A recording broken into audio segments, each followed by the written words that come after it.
Assalamualaikum warahmatullahi wabarakatuh. Mari kita belajar keteladanan Wali Songo. Yang pertama adalah Sunan Gresik atau Maulana Malik Ibrahim.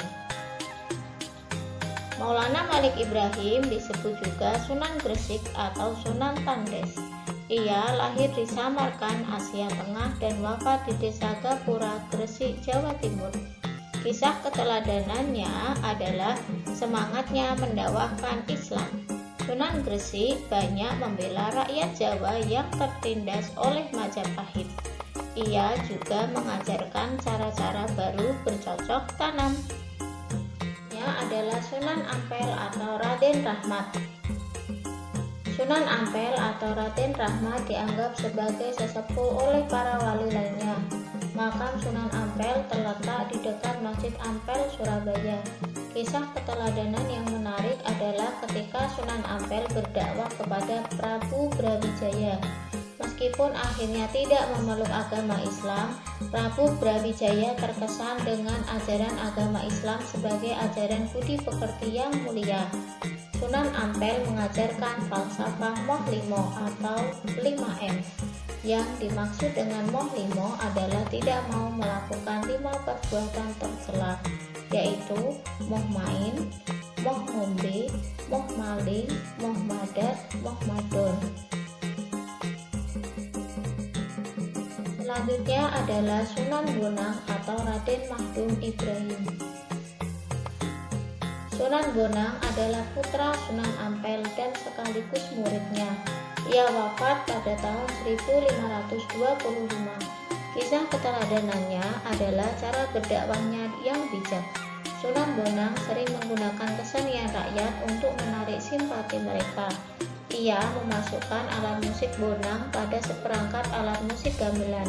Oleh karena itu, ia dikenal dengan sebutan Sunan Bonang.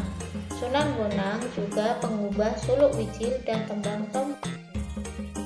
Yang selanjutnya adalah Sunan Derajat atau Raden Syarifuddin. Sunan Derajat juga putra Sunan Ampel. Ia diperkirakan wafat pada 1522. Pesantren Sunan Derajat dijalankan di Desa Derajat, Kecamatan Paciran, Lamongan, Jawa Timur. Kisah keteladanannya adalah cara dakwahnya yang menekankan keteladanan dalam hal perilaku yang terpuji, dermawan, kerja keras, dan peningkatan kemakmuran masyarakat sebagai pengamalan agama Islam. Sunan Derajat juga berdakwah melalui kesenian. Tembang Mocopat Pangkur disebut sebagai ciptaannya. Sunan Kudus atau Raden Ja'far Shodiq. Sunan Kudus adalah putra Sunan Hudung atau Raden Utsman Haji.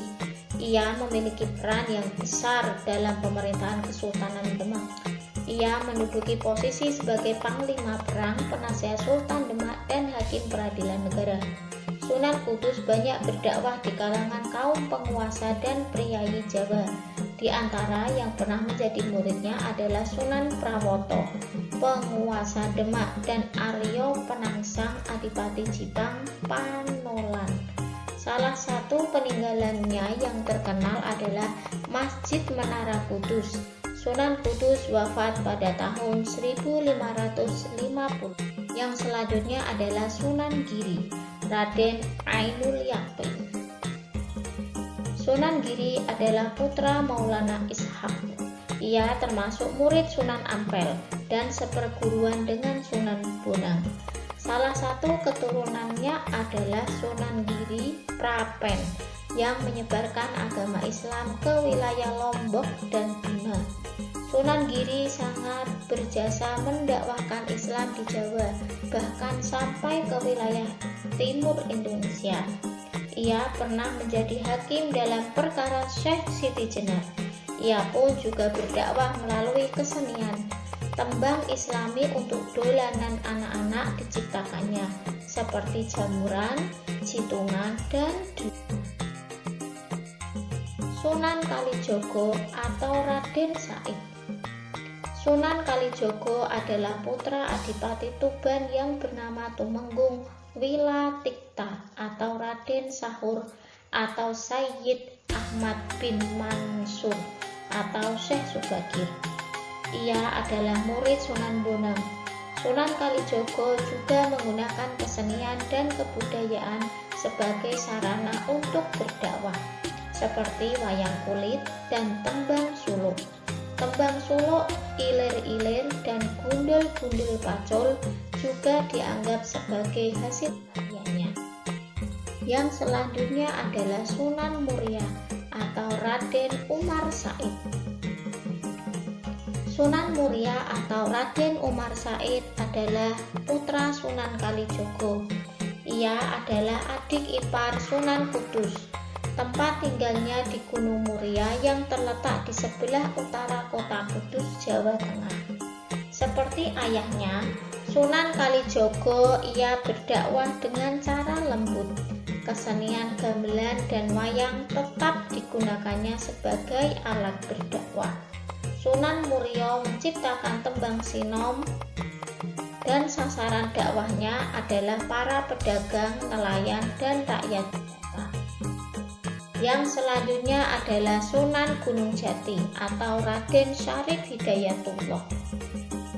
Sunan Gunung Jati atau Syarif Hidayatullah adalah putra Syarif Abdullah Umdatuddin. Ia berjasa mengembangkan Cirebon sebagai pusat dakwah dan pemerintahannya yang kemudian menjadi Kesultanan Cirebon. Anaknya yang bernama Maulana Hasanuddin juga berhasil mengembangkan kekuasaan dan menyebarkan agama Islam di Banten, sehingga kemudian menjadi Kesultanan Banten. Sunan Gunung Jati memberikan keteladanan yang baik dalam bekerja. Ia sering ikut bermusyawarah dengan para wali lainnya di Masjid Demak. Pada pembangunan Masjid Agung Sang Cipta Rasa pada tahun 1480, Sunan Giri melibatkan banyak pihak, termasuk para wali songo, sejumlah tenaga ahli yang dikirim oleh. Nah, anak-anak sudah tahu ya kisah keteladanan Wali Songo. Selamat belajar, tetap semangat. Wassalamualaikum warahmatullahi wabarakatuh.